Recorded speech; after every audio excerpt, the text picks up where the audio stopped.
One of the things that I have noticed in my marriage with PT is that we have these moments where we see one another's treasure. We're doing life together. We're building the family. We're working through the business. We're doing all those things. And yet there are these moments where I can tell that like the little boy in him is having a confrontation with the little girl in me, and we're not functioning maybe at the highest version of ourselves, and instead Yes. we've been triggered.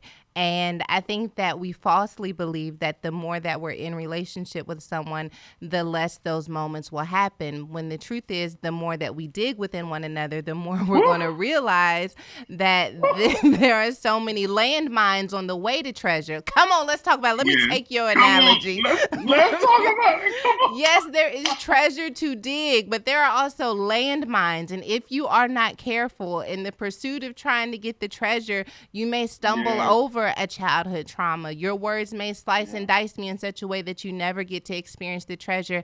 How do you navigate those moments when you know what I just said came from a place of brokenness, or I'm experiencing a place that hasn't been healed by my fiance yet? And how do you do that without losing the butterflies and the joy Ooh. and the love?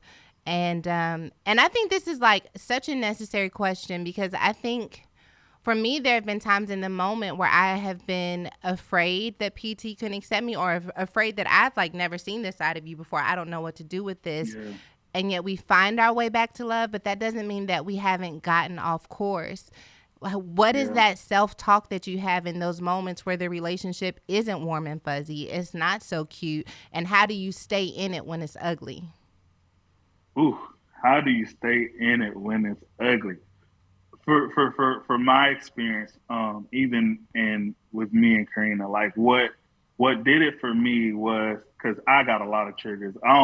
I'm learning that I had a lot of triggers and have a lot of Yeah. triggers. And living in the culture that I lived in, it didn't seem as triggers. It just felt like this is the way of life. But I'm realizing now that a lot of things that triggered me, I have to understand that because she's digging, she is not digging to get to the bad parts. Mm. That's not her aim. She is not digging to get to the parts to say, "Oh, I knew you was never who you said you were." That's not her. We ran into this. That was never your partner. Think about how far you've come. Yeah. We're this deep in it now, right? So I know that you digging was never the intentions to find the cave of my insecurities or my childhood hurts or the little boy in me. It was never to find that. We just ran into it.